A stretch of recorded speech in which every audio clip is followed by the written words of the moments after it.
Greetings, it's I, Dracovin, your Lord Emperor here at the Dracovin, and welcome once more. We're diving into more tabletop topics and more Pathfinder in the world of Golarion. So if you're joining me, of course, wherever it is, if you're joining me live on Twitch, thank you for joining me there. If you're joining me on YouTube later on, hey YouTube, always good to see you. Glad you're joining us for this video also. So today, my big question will be related to the topic, the Kellid. Have you played someone directly of the Kellid ancestor?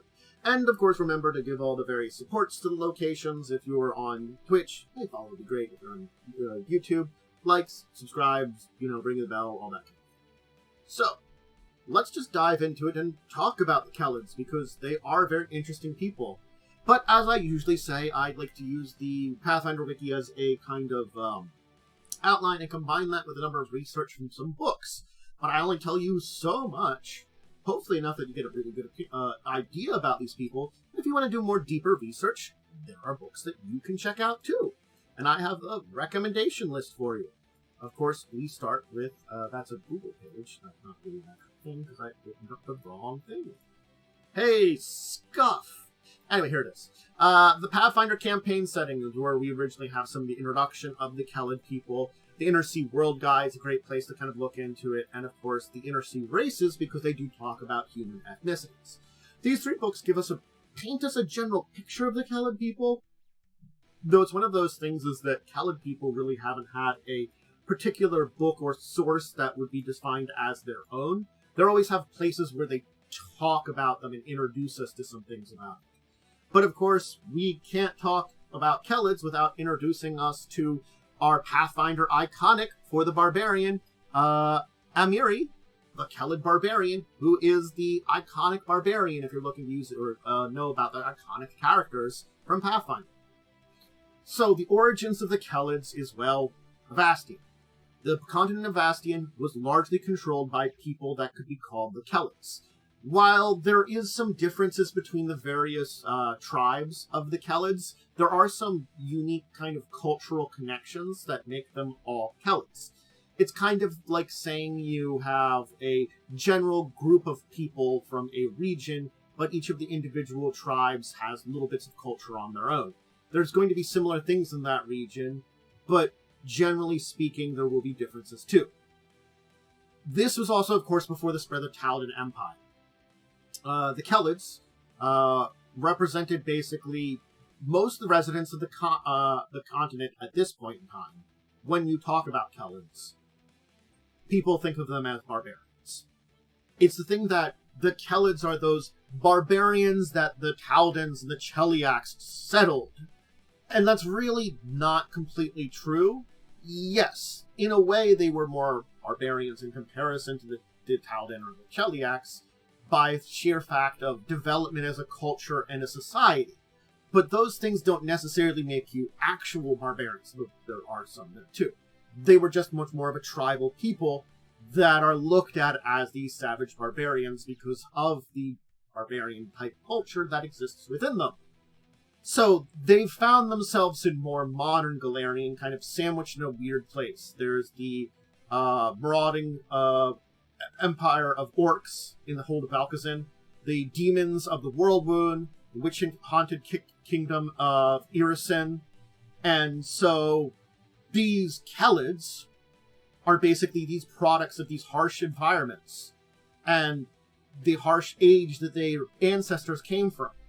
Effectively, while the people of Taldan, or the people that end up settling a lot of the Inner Sea region, honestly had pretty safe regions in which to settle. They did have to fight their way out of, but unlike the Kellids, who had a very savage, dangerous regions that they lived in, they had to become harsher. They could not cling to the modernality of the civilization as it's built. They had to cling to being warriors. And these are descendants of these people. In fact, Kellids in northern Avistan still cling a lot to these traditional ways. The ways of their ancestors, these ways that made them strong, powerful warriors who could survive in these very harsh conditions of northern Avistan, remain.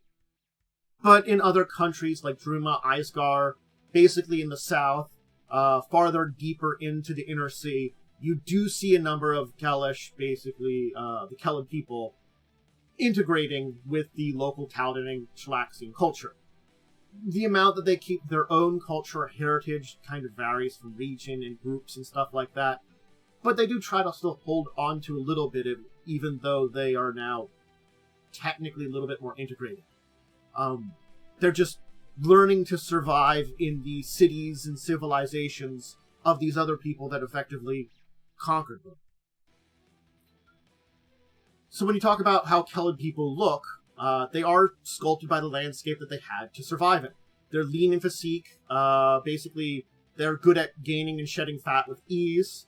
They feast heartily and basically march hundreds of miles of travel to do their various tasks and things that they need to do within their region. Many of them have dark hair, light brown skin with deep tans. Their eye colors range from brown to green. Many of them bear scars from combat. Again, their environment is highly dangerous and deadly. And those who don't are often derided as weaklings, unbecoming, giving up, basically, weaklings that are not willing to give up their comfortable lives to actually fight to survive in their region. So that's kind of the thing is, like, if you're a traditional Kellid tribe, you want some scars. It shows that you've gotten in a fight some here or there. If you don't, you've just been letting other people fight for you. It's not looked at very well. A lot of the clothing that they wear, a lot of the outfits that they have, tend to be very primitive made clothing. From leathers, furs, and hides. They don't have very developed clothing technology kind of thing. Though again, the style that actually goes for it depends on the tribe you're talking about, and of course the region that they're in. If you're in an area that's a little warmer, you're not going to need something that's colder weather if you're in someplace that is a lot more snowy and colder. But there is one item of clothing that you will find unique to the Kellid tribes, and generally speaking, pretty much you're going to find with most of them. The Zoic fetishes. They're these small kind of charms, usually made from bundles of twine, hair, and stone, and have some druidic magic kind of placed upon them. They're supposed to offer mild protection against animals. Each one is crafted in their unique way. Sometimes a bearer can dominate an animal the same type as the fetish, such as reptiles, birds, mammals, fish, or amphibians. Originally, the Kellids that have developed it were the shamans of the realm of the Mammoth Lord. But anywhere now you can find dangerous animals around where Kellids live, you find these fetishes. So that's where the kind of connection comes. Though again, tradition may vary for when they have it or not. Take a drink as we switch pictures.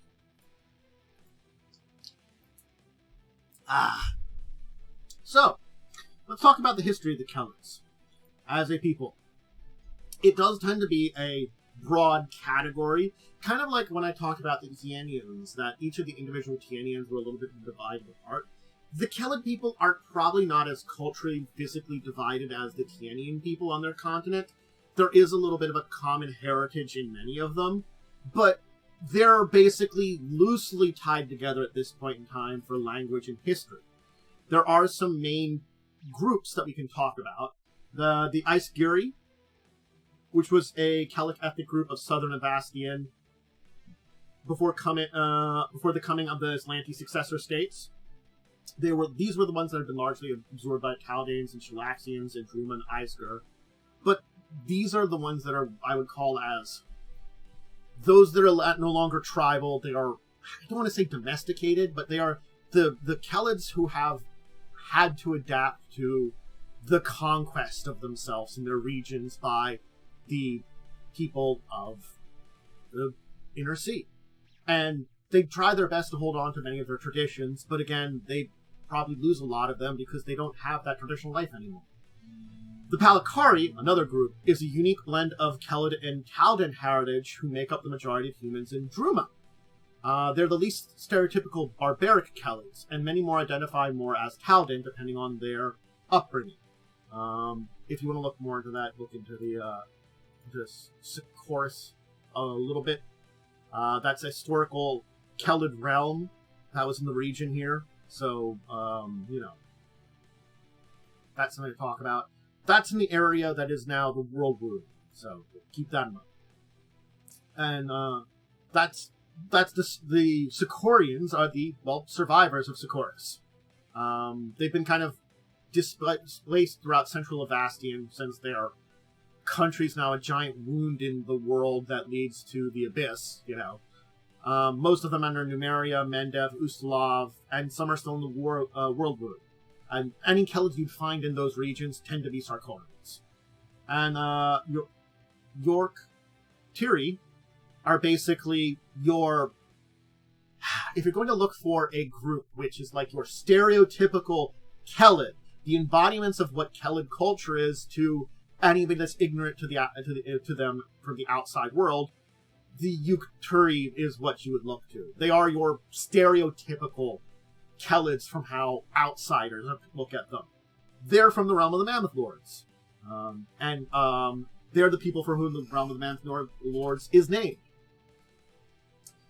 So, they have inhabited northern Avastia as long as anybody can remember. Their recorded history is only limited by their lack of a written language. They don't have one. I'll talk about their language a little bit more later on, but yeah, they only have a spoken language. Once at a time, they used to inhabit most of Avistan, and their ancestors date back long before the Age of Destiny. And history that they can remember from back in those times is the oral tradition. There's a requirement for every member of a clan to memorize its history and legends. That's an important part of their thing. You, as a member of a clan, have to know this oral tradition, these histories and legends. You have to learn them. In this way, it can be hard to separate fact from allegory, from, embellishments and all those kind of things as stories and have passed through time. So a lot of these passed down tales, it's really hard to tell where it's truth and where it's legend. So now most are confined to northern Avistan.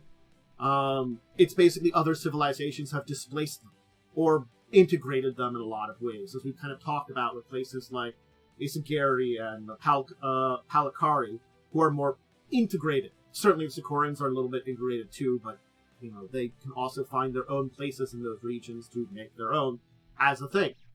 The Isgari tribe is, with the nation of Isgar is named after, the best example of this, because they were defeated and either driven off or basically consumed by the Taldanes in 2133 AR. That's over 2,000, nearly 3,000 years ago that they have been under the thumbs of this other group, that their culture has been diffused in a way. Granted, again, they try their best to keep little aspects of it and their traditions alive, but still. The freshest, of course, is the fall of Sarkorius. Sarkorius fell fairly recently, if you talk about it in history, with the advent of the World Wound. That, didn't happen until 4718. 4718 was the defeat, so it's 47. The 4606 was when the World Wound opened up. So that's 100 years ago. And granted, things have changed now. Look up the Pathfinder Adventure Path, Wrath of the Righteous if you want to look into the end of the World Wound, that kind of thing, the battle against it. The outcome of that, we have to discuss with if we talk about Sarkorius, the World Wound in that region there, which we might do in an episode in the future. But this was the first country to fall to the World Wound.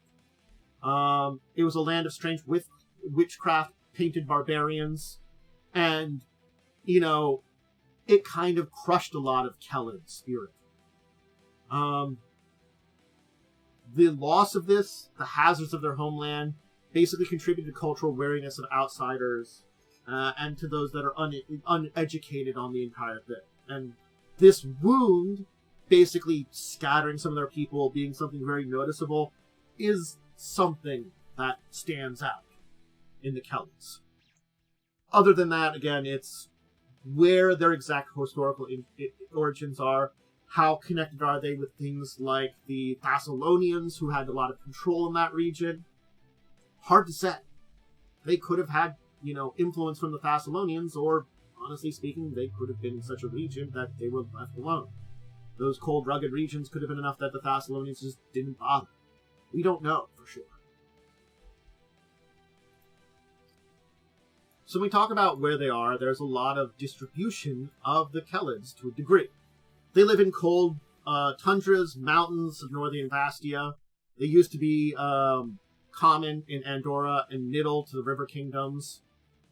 Basically, if you're going to talk about where the centers of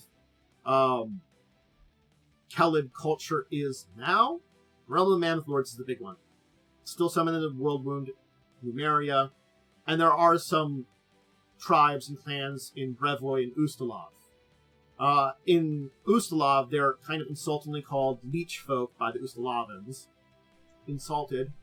And they inhabit the range of the Tusk Mountains in the Numerian Plain. So it's sort of like, it's an unfortunate thing that they're still seen as a barbarian people, even though that really isn't accurate the way you would think it would be.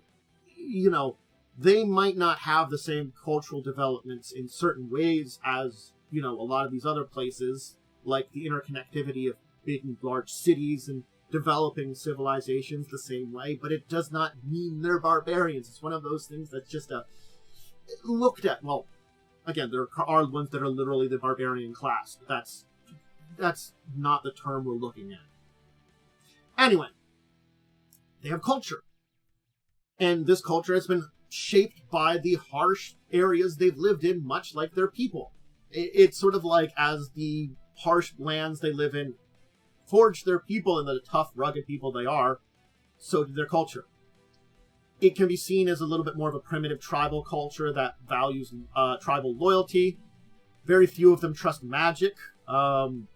Mainly nowadays, especially being beset by magical threats from the World Wound and the Witches of Irisin. And of course, they really distrust technology to a large degree because of Numeria and the alien threats and the Technic League. Remember, I've talked about it before, but Numeria is a place where a starship crash-landed into it and raided down pieces of technology which still have an influence. There are marauding like death robots in Numeria, and the Technic League which tries to take over it. And that's where androids come from, if you want to go check out my androids video. And so, that thing, placed right there, right in the heart of their kind of regions, combined with the Witches of Irisin and the World Wound, make them very hesitant to trust a lot of stuff like magic and technology. So technological developments being brought upon by, well, the people that are conquering you aren't looked at very well and aren't accepted very easily. So you can see they're shaped by these things.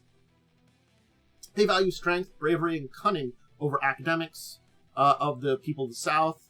They are capable of intelligence and insight, but their situation leaves very little room for learning when it doesn't aid to the struggles of survival.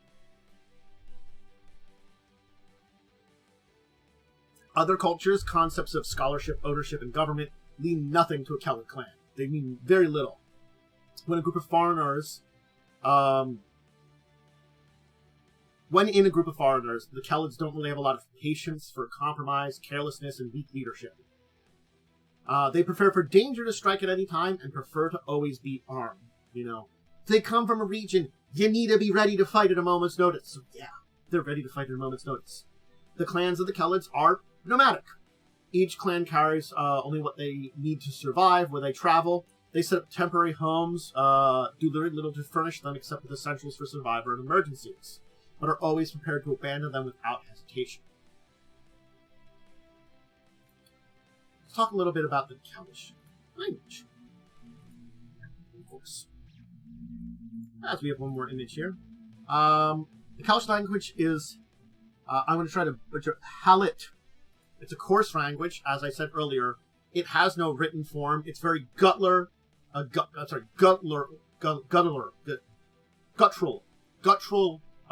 tongue.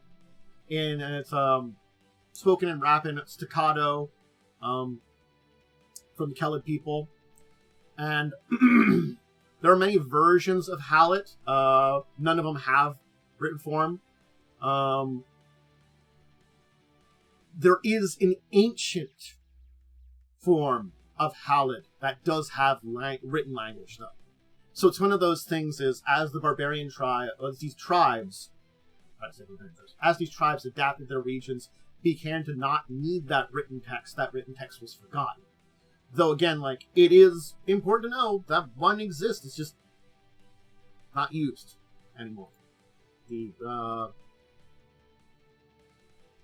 You'll find Kellid, Hallet being spoken in Breviary, Galat, Mendev, Nerthmas, Numeria, Rasmaran, the River Kingdoms, and the Sarkonis Scar pretty well right now. You're going to look for a place that has language speaking there.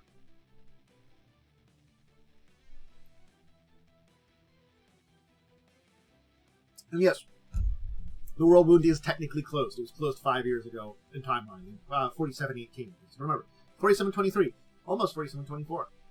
So that is an important thing to note that when we talk about Sarkonis, the World Wound, Sarkonis Scar, we'll talk about these things all in maybe one video in the future.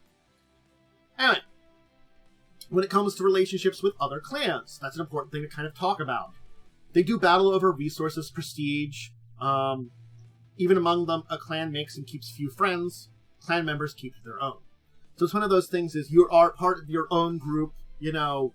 There might be reasons to connect up with others, but they're not going to be major reasons. They're going to be major reasons, and oftentimes they will be for the circumstance you're in. But yes, you're competing with each other in a rough area. You don't really have a great thing like that. On the other hand, even more so, it's very hard for an outsider to gain a clan's respect. Honesty and strength are very welcome, and you could possibly be welcomed as family if you show respect to the clan and basically live up to these almost ideals. There are a few Kellid strongholds that welcome outsiders across Hillcross. There are places where giant tamers adopt frost giant orphans into their clans. There are outside settlements like Avistan, which establishes friendly relationships with nearby clans of other races and ethnicities. They respect the Ulfin and the Dwarfs because they have similar traits in the way that they do things. We'll have to talk about Ulfin in the future. So, Kellids view the gods introduced by contact with the Summoners as indistinguishable from nature, and often see arcane and divine magic, forces of nature, coincidence, and the fundamental acts of survival as valid expressions of the spirit of all living things. When we talk about those that follow something, Kellids tend to be druids that follow the tenets of the green faith. They believe the world is governed by invisible spirits that do their that they must please in order to maintain the balance within their harsh homes. This extends to compassionate displays even to enemies when faced with great natural adversity, as they consider ill-mannered acts in a spirit's presence to be a reliable way to upset it. So, like, if something's going weird with nature and you're in the middle of a battle, show compassion to your enemy because you want to put on your best look for the natural spirit which is running through here causing a snowstorm or, something like that. The older nation of Sarkonis also believed that each clan was protected by a patron spirit, and that most attuned with it could call it into physical form, a tradition of modern Kellid summoners maintain. So if you find a summoner from Kellid, their spirit's going to take on the patron spirit of their clan, the appearance of it. When it comes to imported gods from the south, though, the Kellids do respect Gorm and Desna the most, though they do interpret them a little different than most others, and this interpretation can put them in conflict with others that worship them. The instance of Gorm is one of a kind...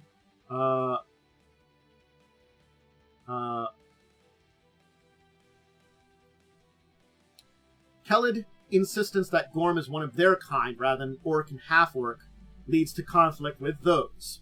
They also see Desna not as an elf, but a Kellid woman riding an elk, who shows them the way to herds and gates. They sometimes follow a Rastal,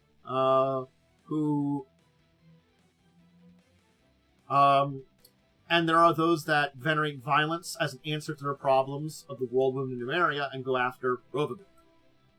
There are those that are power-hungry among the Kellids, who've even turned to Descarai in exchange for power. It doesn't work so much now that he's all kind of, dead. But there is also, in the realm of the Mammoth Lords, some that worship the giant god Minderha.